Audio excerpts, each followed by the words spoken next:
Well, hello, slingers. Welcome to another Wordslinger podcast. Glad to have you here.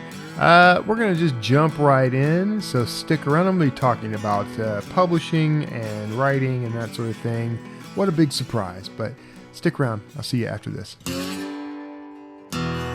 It's the Wordslinger podcast, where story matters. Build your brand, write your book, redefine who you are. It's all about the story here. What's yours? Now, here's the guy who invented pants optional, Kevin Tumlinson, the Wordslinger. Wordslinger. Well, I am Kevin Tumlinson, the Wordslinger, and I'm glad to have you here. It's been a minute, I think. I don't think I actually got an episode out last week. I don't know why, or maybe I did. Maybe that was I don't remember. Things are busy and hectic, but I've got some gap here, and I always miss it when I don't get a chance to chat with you. I think my last episode was actually the interview I did about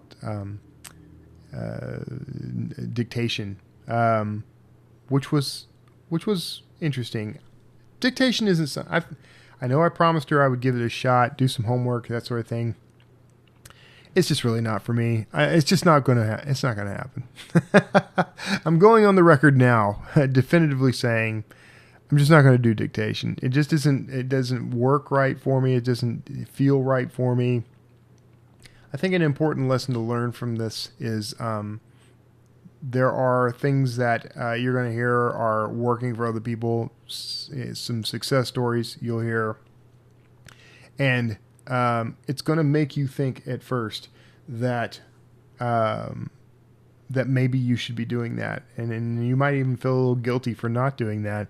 But the truth is, you got to do what is going to work for you, and sometimes that means skipping out on the stuff that's working for everybody else. Dictation's been around forever, of course, and in the indie publishing space, I've known a lot of authors. That's where their output comes from. They're knocking books out because they are dictating them and getting 10,000, 20,000 words a day done, something like that. God bless them. And I would love to do that, but it's not for me. It doesn't work because I'm not writing it. It's not the book. It's not. I'm telling a story, and maybe I would come to a point after doing it for a while where I'd think differently, but it's just so far not for me. And that is okay. Right now, interesting things that are going on in my space. So I've recently written 2 books, and I'm working on a third. The first was a co-authored book with J.D. Barker, and he is kind of reading through that right now. We've gotten developmental edits, we've gotten copy edits, and he's giving this another run through. Has suggested some interesting things to me about what could happen with this book, and I can't reveal any of that yet, but I think it's good. I think he's on the right track. That's a special book, and I think it's got some legs, and I think it can do well. So I want to give it every shot, but I'm also that was a book that was part of a kind of therapy for me in a way, because I got to a point where I wasn't writing as much, and I was burnt out, and I was having some trouble. I don't give myself much credit. Sometimes I say things like, I didn't write for like a year or 2 years, 3 years, something like that. Not true at all. I wrote tons, and I wrote, published at least 3 books in the sort of year it took to outline and then write and then edit the book I did with JD. There's no shame there. I'm a little hard on myself about it, but I need to ease up. I wrote another book over a sort of 30-day period, and putting to use a lot of the things I learned in the book with JD. And I've gotten interesting feedback on that from professionals, including JD, in the business. So there's some things I'm seeing.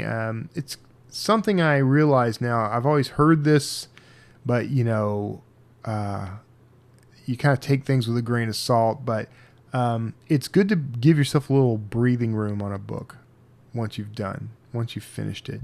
You know, in the indie author space, there's barely a gap between finishing a book and getting that thing online. You know, the advice you get is to slow down at least enough to have an editor go through it, and you know, make sure the editing's good, make sure it gets a good cover.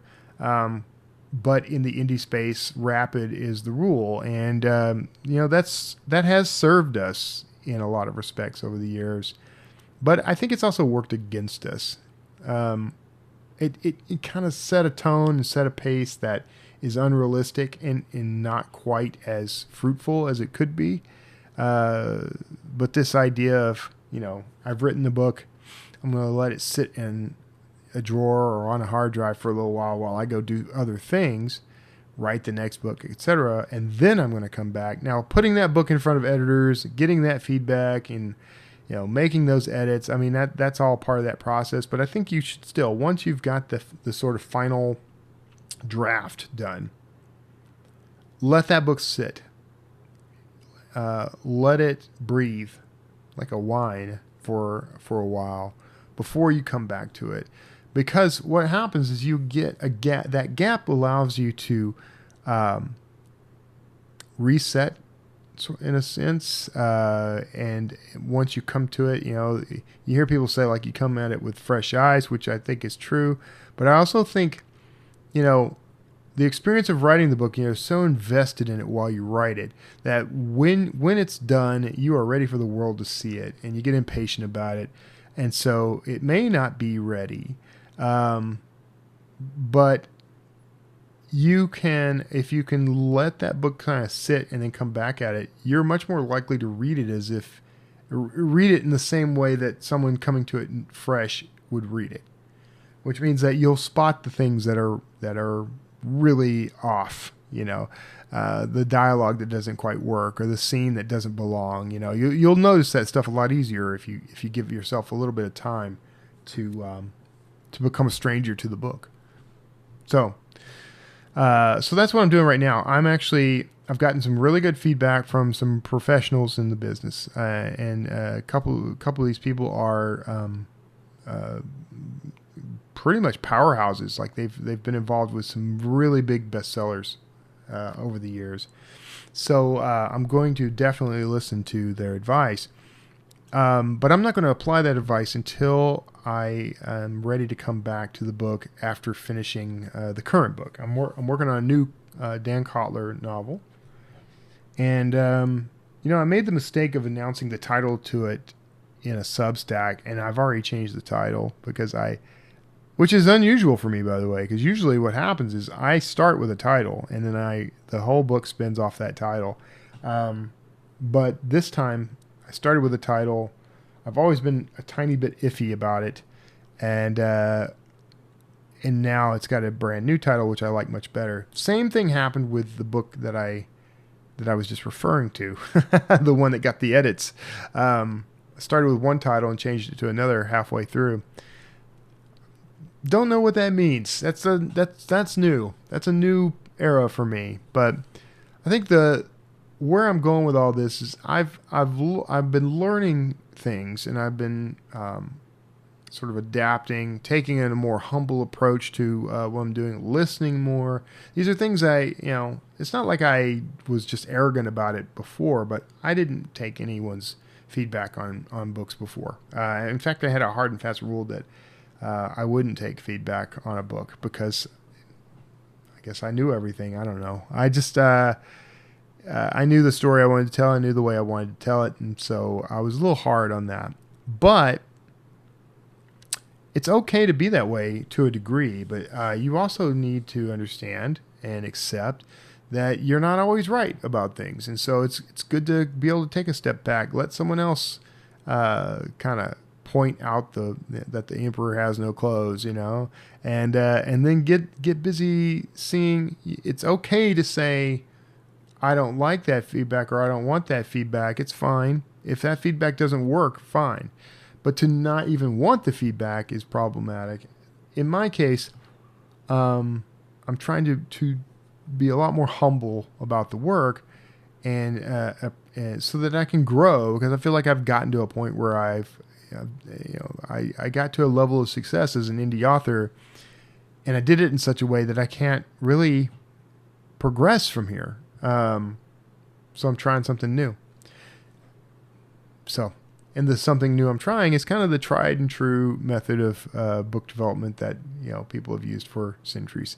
So there you go. Bob's your uncle. So the current Kotler book probably won't get the same sort of feedback because I don't want to.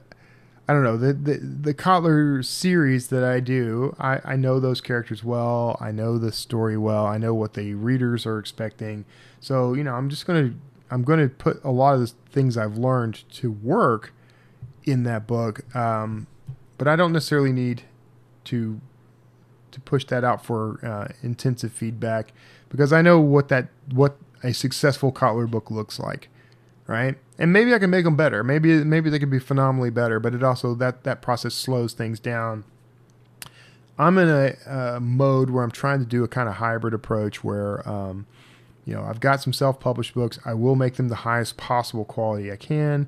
Some of them will get a lot more, developmental editing and feedback than others. The Kotler books are probably not going to fall into that category, for now, at least.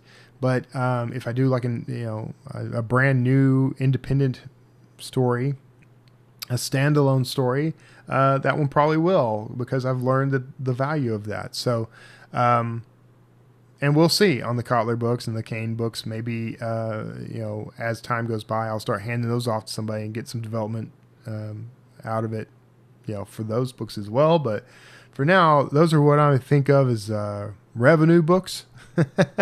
Those are books that I write because I know what the audience is looking for, and I know that I can make money when I publish it. So I'm doing that. That's my make a living books. The rest are what I consider shop around books. So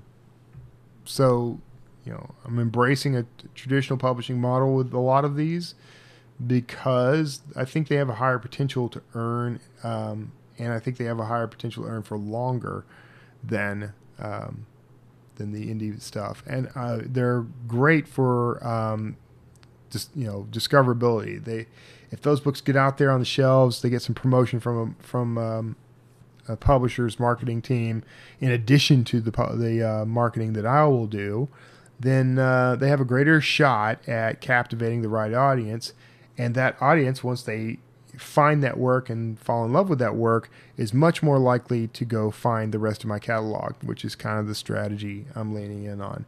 And then that means that, with 70 titles out there currently, they start reading through those. If they like what I do and they start reading through those books, then that funds me while I write the next set of books. So that's the strategy. We'll see if it pays off, but I think it will. And some really interesting things are happening right now that I think are going to facilitate this. But so that process is new to me. It's a whole brand new game. The sort of process of indie publishing that I've worked from for a long time is, I get an idea. Usually it's a title.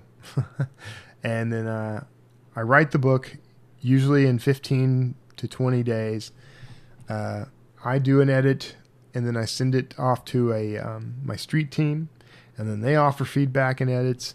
And usually within 15 to 20 days of having finished the book, I release it. I set up a pre-order somewhere in there and promote it, and then the book releases, and there you go. One more Kotler book in the world, or one more Alex Kane book in the world, and everybody's happy. I design my own covers, and I do my own layout. I do all the things, so I don't have anybody I have to pay to do that stuff. So I guess just ingrained in me. That's another aspect of indie publishing is, we're bootstrappers, and I've always operated that way. The things that I'm taking from that into this more hybrid approach, The marketing is probably number one. I've got a mailing list. I've got followers, many of whom are really anxious for the next book. It's been a while since they've seen a book. They don't quite click to the fact that I've, behind the scenes, I've written like 3, maybe 4 books. Doesn't matter because they're not published yet. So they want to they want to read stuff. So, I'll market anything that gets traditionally published the same way I market now, roughly the same. There are going to be some limitations, things that I can do with an indie title that I can't do with a trad title. But the great news, well, I guess it's great. I like making covers and I like doing the layout. I like doing all that, but they're going to have resources that do all that, and they're going to do things different from the way I do it. And they're going to establish it as a kind of brand in-house, and I'm going to support that. So that becomes part of the workflow. I'm once the book is out, I'll continue to push and market that, and see if I can get even get some expanded marketing. I'm going to benefit, I hope, from some marketing from the publisher. I mean, they do need to market the work as well. I mean, that's kind of the point, right? You don't depend on the publisher to market, but they should be marketing. And if they're not, you've got a bad deal. That's the take. And then, people have asked me before. I remember years ago, like in 2011 or so, 2010, 2011, Amanda Hawking was the first author to publish on KDP who made $2 million from book sales. I was just floored by that when I read that years ago. And then there, a short time later, she got a traditional deal. And people started calling her a sellout. And she said in interviews, like, well, I don't know why I would be called a sellout. I always intended to get a traditional deal. That was the whole in-game goal. She didn't want to be a self-published author. She wanted to be a traditionally published author. And this was an avenue for her to get there. Well, I have said for years, because I had a traditional deal back in like 2006, and I've said for years that if the right deal came along, I wouldn't turn it down. It's just that now I have more negotiating strength than I would have had back then.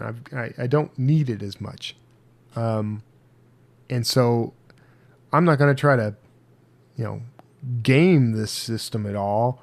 I want something fair and equitable to both parties, which is what all contracts should be. But I don't have to accept a deal. I know that if they won't publish the book, then I can publish the book. And also chances are that if one publisher is interested in a book, then another will be as well. So, I've got a lot more leverage now than I would have had. And that's what you want. That's the position of strength that you want to come from when it comes to negotiations on a book deal or anything, really. Now, that said, I do have a goal of getting these books, traditionally published. So there is a bit of playing ball that has to happen. So I can't go in and flip over tables and, peace out, and demand that they do just whatever I say should be done and give me the contract that I want, regardless of what they want. I can't do that, and I wouldn't do it anyway. If it's not fair for both sides, it's not fair at all. So you can be a tough negotiator, but you don't have to be a jerk about it. And you don't have to accept a deal that is not good for you, that is not favorable to you.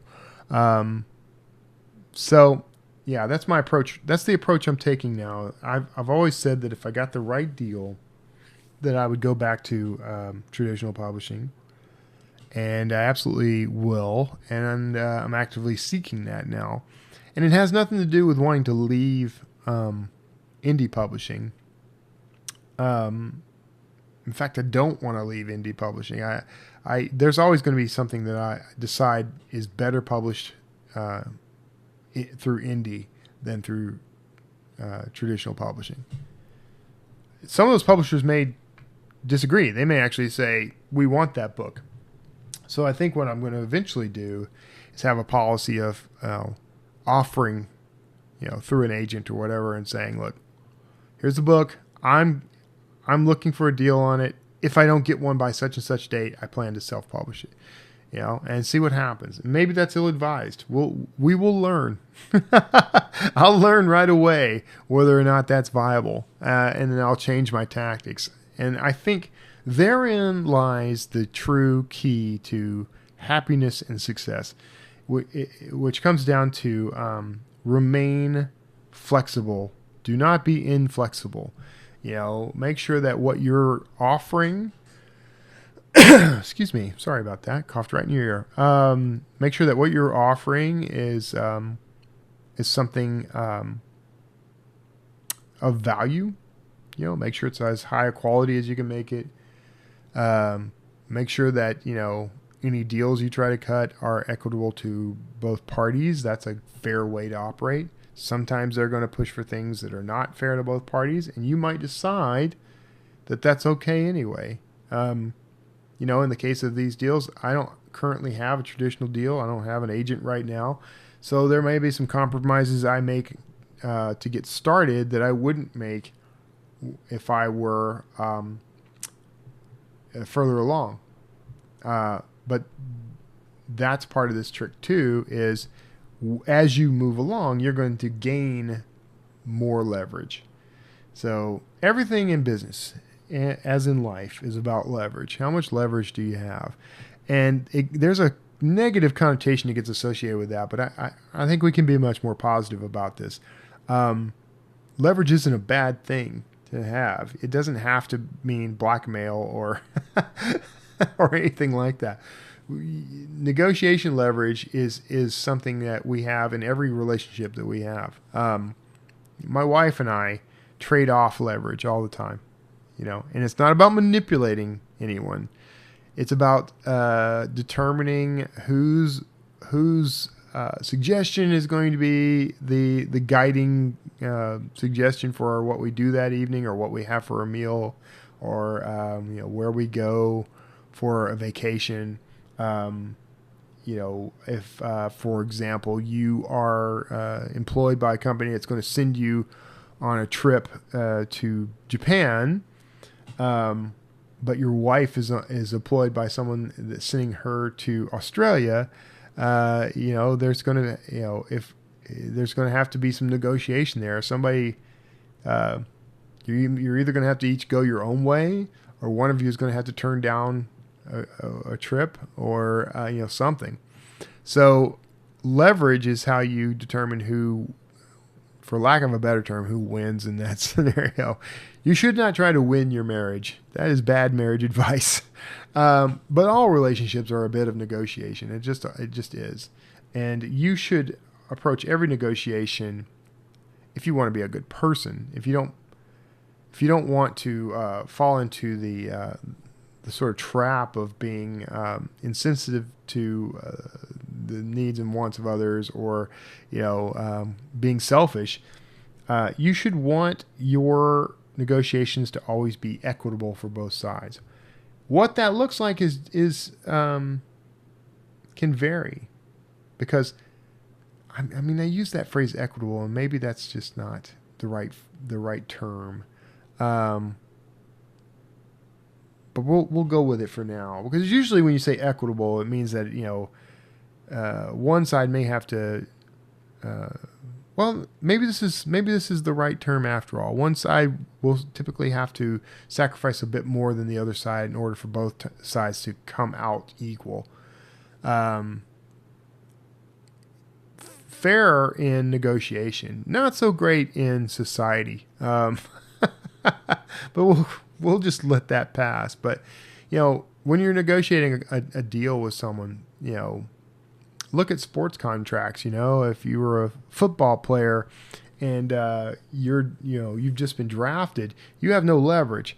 So equitable in that sense is going to be, they're going to pay you a salary and give you a contract and put you on a team.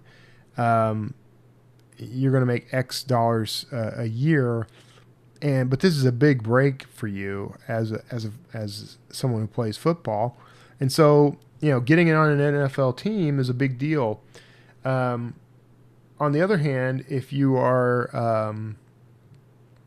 and I don't know football very well, so this is a terrible example for me to try to use, but if you are a star quarterback who has had the maximum number of touchdowns that you could possibly get in a season, and you're just untouchable, and you've kind of got a little bit of a golden touch. Equitable is going to look different because the person, the group, the team recruiting you is going to have to give up a bit more because you have the leverage of other teams wanting to recruit you. So you can see how that balances out. So, and that's negotiation, but I think if you take advantage, you press things too hard. You could set yourself up for a bigger fall if things go wrong. So anyway, that's just me, and maybe that's just not the right way to think about it. Maybe the Gary Vaynerchuks and the other dude bros out there would disagree entirely with my philosophy, but I think you can't go wrong if you try to make things fair for everybody. If you use your leverage to bully someone into a better deal, then you have to watch out all the time. You have to make sure you're always the best, you're always on top, or the first time they can replace you, they are going to. I like loyalty, and I like doing things fair and the right way, and I like to work with people who feel the same way. And I don't want to work with people who would try to take advantage of me, or bring me down or whatever. So anyway, I think I'm starting to ramble, so I think I better get to a stopping point here. But the gist for me, this is, my writing career is kind of in an interesting state of flux right now, and I can't wait to see where it goes. And I wish things were accelerated. I wish things were moving a little faster and paying a little better right now. But I can see this. The tunnel is opening up in front of me. The fog is lifting. I'm starting to see some hints of a horizon, and I think, I believe. I believe sincerely that there's some doors that are opening that I've wanted to open for a long time. But I think I'm starting to see some really positive shifts and momentum happen in this part of my career. I'd love for it to all move faster. I could really use it to move faster, but fast isn't always the best approach. Sometimes slow and steady is the better way, and I'm okay with that. Whatever God's got lined up for me, I'm okay with it. So if you are experiencing something similar, I'd love to hear from you. If you're watching on YouTube, you can comment on YouTube or on Substack if you are tuned in via Substack. If you're tuning in through one of the other podcast apps, pop on over to wordslingerpodcast.com. You can send me a message from there. There will be a way, one way or another. And or you can go to kevintumlinson.com and use the contact button there. So beyond that, thank you so much for tuning in. I hope you're having a blessed day. I hope you have a blessed weekend or week ahead. And if you are a writer, let me know. Let me know how you're doing. Let me know how you're coping. And God bless you and good luck, man. It's a great field. I love it. I wouldn't want to do anything else, but it can be challenging. And so I know what it's like, and I'm here to guide you through it if you need it. So take care of yourself. And, I'll see you next time. Wordslinger.